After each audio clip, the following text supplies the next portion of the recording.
For years, we were told it was just a tragic accident. But now, a whistleblower has stepped forward, and what they reveal might change everything we thought we knew about Princess Diana and Dodi's final night. From tampered blood tests to missing evidence and a mysterious white Fiat Uno. Could it all have been planned? Was Diana's chilling warning more than just fear? Stay with us, because what's uncovered next will leave you speechless. The final night begins. It was supposed to be just another luxurious evening for Diana and Dodi, one of laughter, champagne, and retreat from the prying eyes of the world. But inside the grand walls of the Ritz Hotel, something else was unfolding, something darker. They had just flown in from Sardinia, trying to shake off the growing swarm of paparazzi that had followed them across Europe. When they arrived at the Ritz, CCTV captured them smiling, holding hands, and entering the imperial suite. But while they appeared relaxed on the surface, a whistleblower has since claimed that a planned distraction was already in place, one carefully crafted to steer their fate. What makes this moment even more chilling is that Diana, in those final hours, was unaware of the silent danger creeping around her. The newly released footage showed what could have been the last genuine smile caught on camera. She looked happy, even hopeful. But behind the scenes, the plan for their departure was already changing. What started as an evening getaway quickly spiraled into a sequence of unexplained decisions, each one narrowing their options, each one pushing them closer to disaster. And then came the man behind the wheel. The man behind the wheel. Henri Paul. Henri Paul wasn't just anyone. He was the deputy head of security at the Ritz Hotel in Paris. A man trusted with the safety of celebrities, diplomats, and most importantly, the Al Fayed family. He knew the back entrances, the decoy protocols, the paparazzi patterns. He knew how to move high-profile guests without drawing attention. And that's what made his sudden reappearance on the night of August 30th, 1997, all the more unsettling. Paul was off duty. He had supposedly gone home. But around 10 p.m., someone called him back to the Ritz. Who made that call? Why was he summoned if professional chauffeurs were already present? That part remains unclear, even after years of inquiry. But it gets stranger. CCTV footage captured his every move inside the hotel. Henri Paul walks with purpose. He chats with staff, ties his shoelaces without stumbling, and carries himself like a man in full control. No swaying, no slurring, no erratic behavior. One investigator who reviewed the footage said, "You wouldn't even hesitate to put your family in a car with him." Yet just hours later, headlines screamed, "Driver 3 times over the limit." The toxicology reports painted a damning picture, suggesting Paul was dangerously intoxicated. But if those results are accurate, how did he move like a sober man on tape? How did he maintain his balance, conduct conversations, and lead the Ritz staff like any other night? Trevor Rees-Jones, the only survivor from the crash, and Diana's bodyguard that night, gave perhaps the most telling testimony. He sat beside Paul in the car and later stated, "I didn't smell alcohol on him. He acted completely normal." So the question is this: could the toxicology reports have been altered? The inquest jury was directly asked to consider that possibility. The idea that the very evidence used to condemn Henri Paul, a man who could no longer speak for himself, might have been manipulated to construct a convenient narrative. If Paul was drunk, it became easy to blame the tragedy on his recklessness. But if he wasn't, then someone else had to answer for what happened. Adding more fire to this theory, Lord Stevens, the man tasked with leading the British inquiry, allegedly told Henry Paul's parents in private, "Your son won't be found drunk." But in his public report weeks later, Stevens reversed course and declared Paul intoxicated. Why the contradiction? This single inconsistency has kept the conspiracy theories alive. Some believe Paul was made a scapegoat. Others suspect the involvement of intelligence agencies wanting to silence questions before they could grow louder. But the moment that seals this mystery is captured in one frame. Henry Paul standing still, smiling, balanced, just hours before his world, and Diana's, collapsed in a tunnel. As we pull back the layers, the inconsistencies multiply, and they all point toward one crucial shift in the night's events. A last-minute car change, a sudden route diversion, and a deadly decision. Which brings us to the next twist in this royal tragedy. The decoy car conspiracy. The decoy car conspiracy. It was supposed to be a simple yet clever tactic, a classic royal escape maneuver. The idea was to trick the paparazzi. Two identical black Mercedes cars would be used. One would pull out of the front entrance of the Ritz Hotel full of decoys or empty, while the second, carrying Diana and Dodi, would quietly slip out the back. This wasn't just improvisation. According to insiders, the plan had been carefully mapped out by the Ritz's senior security team. It was the kind of operation designed to keep high-profile figures safe in unpredictable public spaces. Diana had endured years of being chased.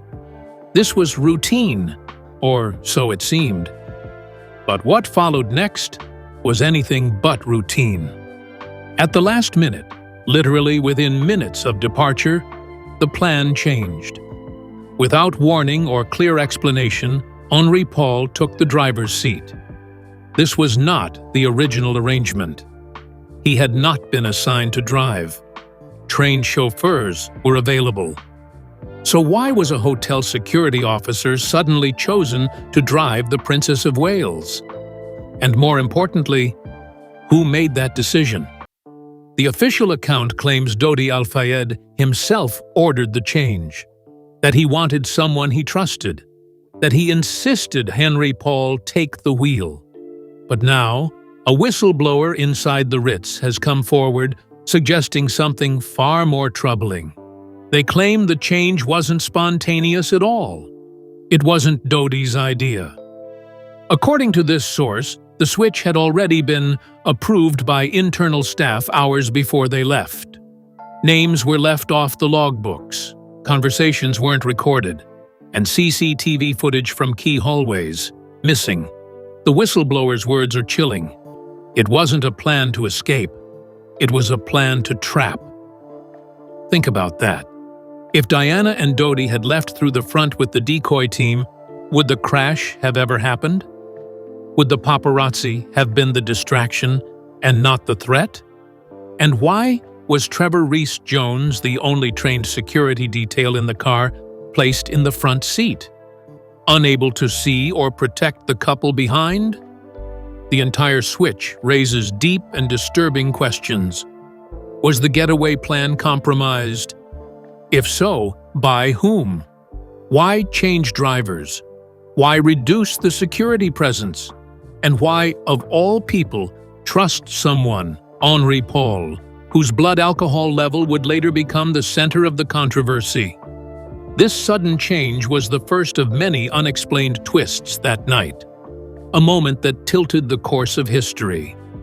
And it wasn't the first time Diana feared a setup. 2 years earlier, she had written a note, a private letter that has now resurfaced. Its contents? Nothing short of prophetic and heartbreaking. Let's dive into that next, as we uncover Diana's chilling warning. In her own words, Diana's chilling letter. They'll stage a crash. In 1995, just 2 years before the fatal night in Paris, Princess Diana sat down and penned a letter that would become one of the most haunting documents in royal history. It wasn't a diary entry. It wasn't meant for the press. It was a private note to her trusted butler, Paul Burrell.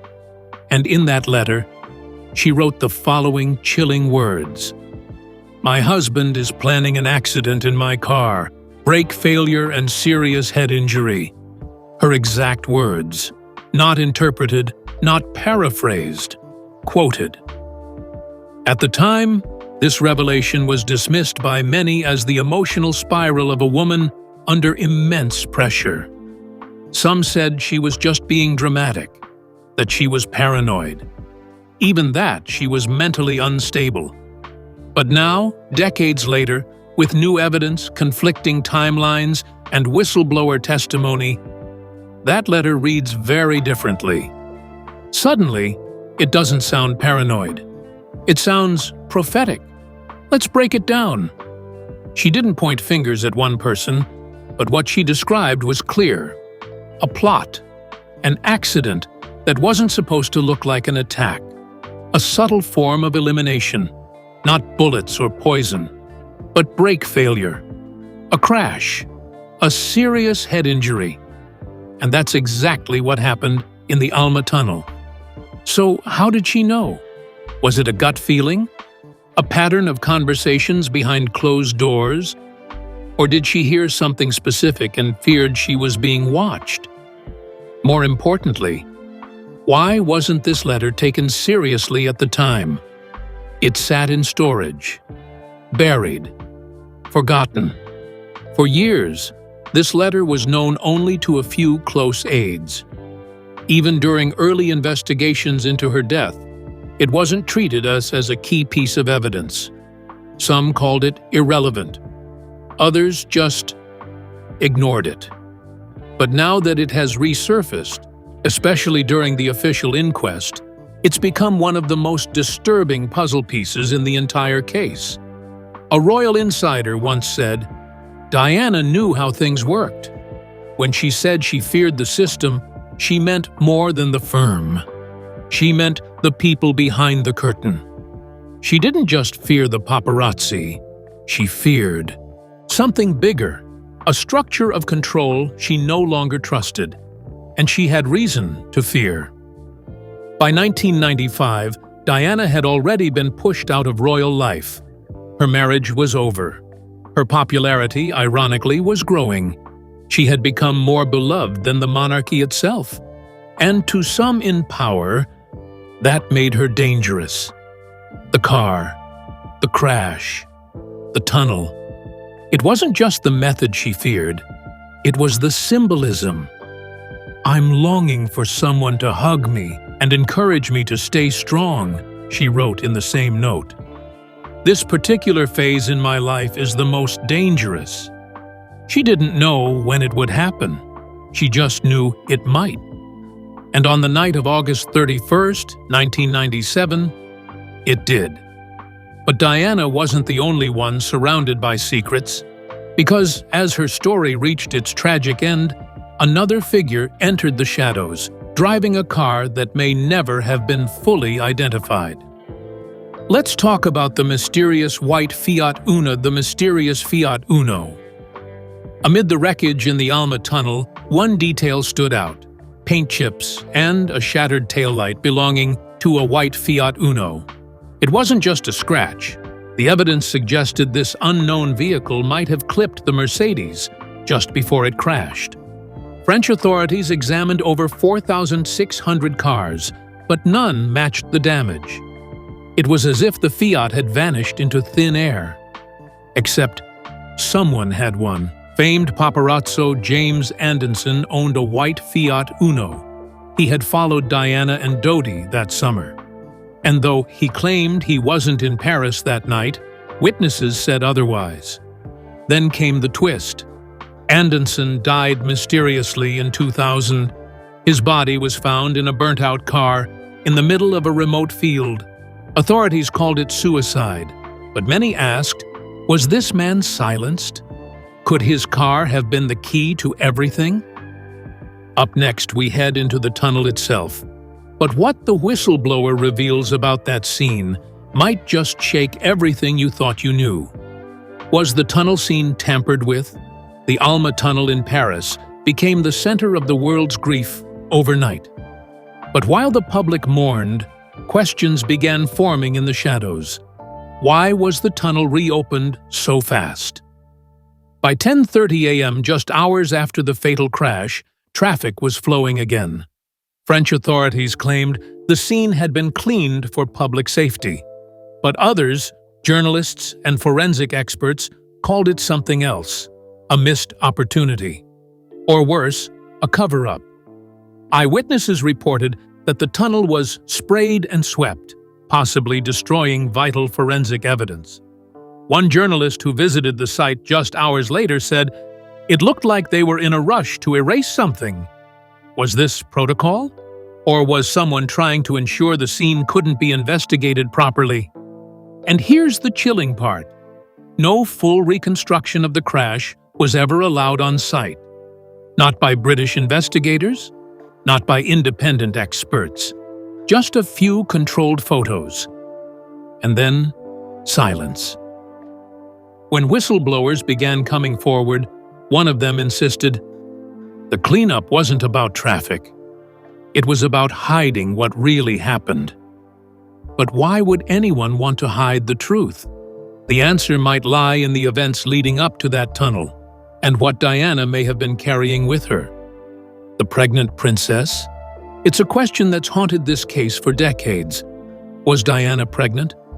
Tabloids ran wild with speculation. Some claimed they saw a bump. Others said she was glowing, even more radiant than usual. But nothing sparked more fear among royal insiders than the possibility that Diana might have been carrying Dodi's child. Mohammed Al-Fayed, Dodi's father, always believed it. He was convinced that this pregnancy and the prospect of Diana marrying a Muslim man was enough to rattle the establishment. But the facts were murky. Close friends of Diana swore she was on the contraceptive pill. Medical tests were inconclusive. And Lord Stevens, head of the British investigation, said firmly, "There is no evidence Diana was pregnant." Still, whispers remained. One whistleblower even claimed that certain hospital records had been locked away, inaccessible during the inquest. Could the truth have been sealed to protect reputations, or something far bigger? And if she was pregnant, what would that have meant for the monarchy? The mother of the future King of England, pregnant with the son of an Egyptian billionaire? That's not just royal scandal. That's dynastic disruption. But one thing is certain, Dodi had a plan that night. A plan that included a ring-ing. The engagement theory. Love or strategy? That was the question. On the night of the crash, Dodi Al-Fayed walked into Repassi, one of Paris's most exclusive jewelers. CCTV captured him selecting a ring valued at £130,000. Later, it was placed in the hotel's safety deposit box. Its name? Dis-moi oui, French for tell me yes. Did he plan to propose that night? Some say yes. Others believe it was a romantic gesture, not an official engagement. But according to a Ritz staffer, Dodi was ecstatic, saying this was the night it all changes. But change is rarely welcomed by all. Had Diana and Dodi announced an engagement, it would have shaken the royal family to its core. A Muslim fiancé, an Egyptian stepfather to the future king. It's a narrative the establishment was not ready for. Whistleblowers suggest that the timing of the crash and the fact that it happened just hours after the ring was picked up is no coincidence. And if someone wanted to stop the engagement before it went public, that night was their last chance. MI6 in the shadows? When questions started piling up, all eyes turned to intelligence services. Could MI6 have known something? Or done something? Henri Paul, the driver that night, was said to have contacts with French intelligence. A former colleague testified that Paul had previously shared information with them during hotel security briefings. British authorities denied any involvement. They even let Lord Stevens and his team search MI6 files, which reportedly showed nothing suspicious. But a whistleblower painted a different picture.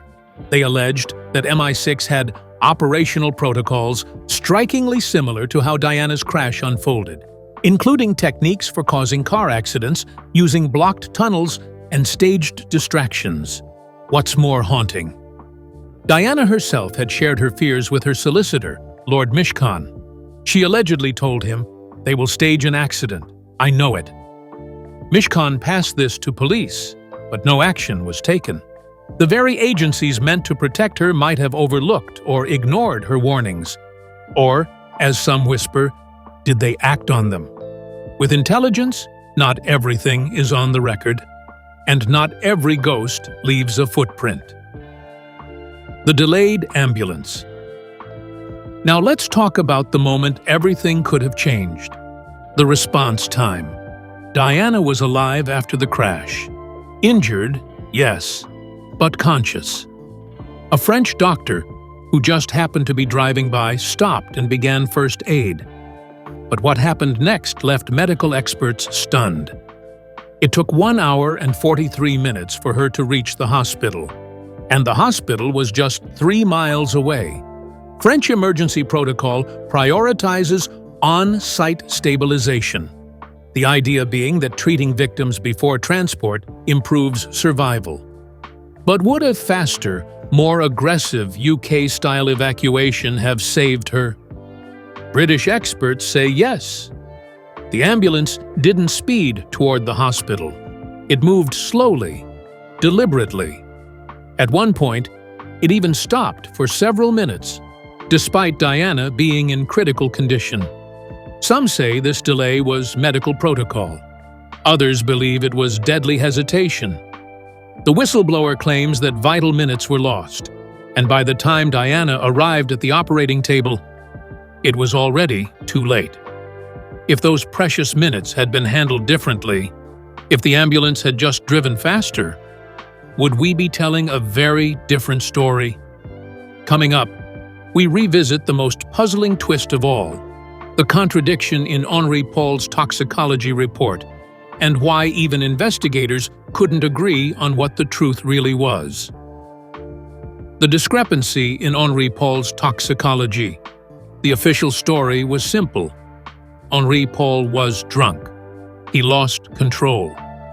The crash was a tragic accident. But there's one problem. That story doesn't hold up under scrutiny. According to the toxicology report, Paul was 3 times over the legal limit. But CCTV footage from that very night tells a different story.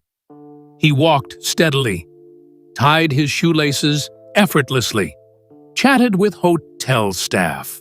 No one, not a single person, noticed any signs of intoxication. Even Trevor Rees-Jones, the bodyguard sitting next to him in the car, later testified, he seemed completely sober. So how did a man behaving sober produce toxicology results that screamed intoxication?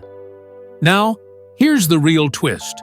After the crash, Lord Stevens, head of the British investigation, personally visited Henri Paul's grieving parents. During that meeting, he reportedly said, "Don't worry, your son won't be found drunk." Yet weeks later, Stevens's public report stated the exact opposite. Why the sudden change? What happened between the private reassurance and the public conclusion? Some suggest it was pressure from higher up. Others point to a manipulated blood sample, potentially swapped or tainted to steer public opinion and assign blame neatly on the dead man. One whistleblower claimed Paul was made the scapegoat. He couldn't defend himself, and he couldn't contradict the narrative. The question is chilling. If Henri Paul wasn't drunk, then what caused the crash? And if someone faked his toxicology report, what else might have been altered? That night? Next, we move to the other group blamed by default. The photographers. Paparazzi panic or paparazzi plot? When news broke of the crash, all fingers immediately pointed at the paparazzi. The narrative was explosive. Relentless photographers chased the car into the tunnel. They caused the crash. 7 paparazzi were arrested on the scene. Their cameras and film were seized. Many of their photographs were never returned, disappearing into the legal ether. But over time, the case against them weakened. The inquest revealed something unexpected. There was no conclusive proof the paparazzi's actions directly caused the crash. In fact, by the time the car entered the tunnel, only a few bikes were still in pursuit. So why the immediate arrests? Why the public shaming? Some say it was deflection, an easy scapegoat. Others believe the photographers may have been used as unwitting decoys, distracting attention from what was really happening behind the scenes. Even Diana herself had spoken openly about being hunted. She once said, "I'm the most photographed woman in the world. One day, they'll get what they want." That quote hits differently now, doesn't it? Some of the paparazzi insisted they arrived after the crash. Others had photos showing the car already wrecked when they began shooting. But many of their images, potential evidence, vanished. Did those missing photos show something no one wanted the world to see? And if they didn't cause the crash, then who or what did? That brings us to the final, most haunting question of all. The whistleblower's truth and what happens now. After years of silence, a voice from the inside has stepped forward. A whistleblower, connected to the investigation, claims that too many details don't add up. The altered toxicology, the mystery Fiat Uno, the delayed ambulance, the rapid tunnel cleanup, the ignored letter where Diana predicted her own death. Each on its own could be coincidence. But together, it starts to feel like a puzzle.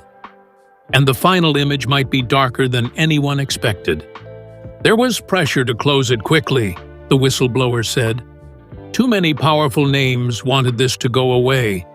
They needed the public to believe it was just a drunk driver. And that's the story they told.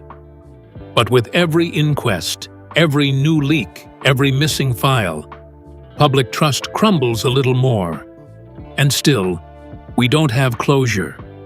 Was it an accident, a conspiracy, or a perfect storm of bad choices and worse timing? What we do know is this: Diana feared for her life. She felt she was being watched. She believed she would die in a car crash. And she put those fears in writing. 26 years later, those fears haven't faded. They've grown louder. The inquest may be over. The jury may have spoken. But for many, this story is far from finished. And as new insiders speak out, one truth becomes impossible to ignore. The night Diana and Dodi died may never stop haunting the world until every question has been answered. So ask yourself, was it just fate? Or was it a setup? And who, even now, is still protecting the truth?